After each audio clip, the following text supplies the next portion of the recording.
ஜனங்க சபைக்கு வரும்போது ஜனங்கள் என்ன பண்ணணும்? சபை உற்சாகப்படுத்தணும்.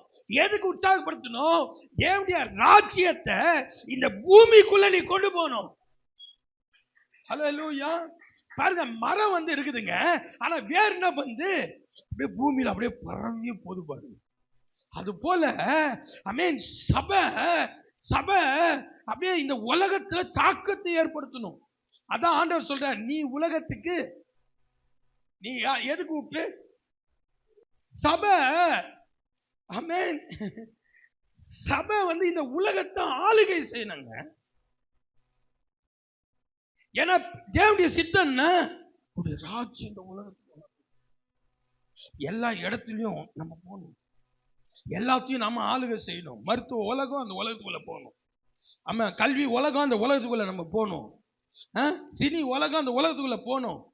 அரசியல் உலகம் அந்த உலகத்துக்குள்ள நம்ம போகணும். சயின்ஸ் உலகம் அந்த உலகத்துக்குள்ள நம்ம போகணும். உலகம் எங்கும் உலகத்துல போயின்னு சொல்ல, உலகம் எங்கும் போங்க. அப்ப எல்லா உலகத்துக்குள்ளேயும் நம்ம போகணும். ஹல்லேலூயா. நாலு இட்லியை சுட்டோமா, வித்தோமா, ஏதோ 50 100 பார்த்தோமா? இல்ல. ஆமென். மனசு பெருசாகணும். இந்த உலகத்தை நான் பிடிக்கணும். யாருக்காக பிடிக்கணும்? அவருக்காக பிடிக்கணும். Hallelujah, hallelujah, hallelujah. Praise the Lord.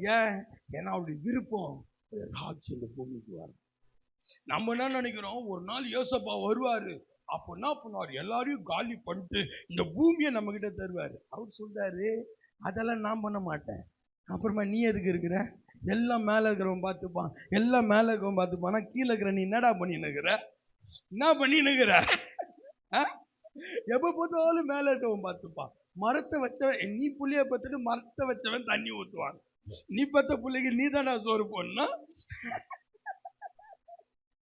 உலகம் எங்கும் போங்கள். ஹல்லேலூயா. எல்லாம் சொல்லுங்க, உலகம் எங்கும், உலகம் எங்கும் போங்க.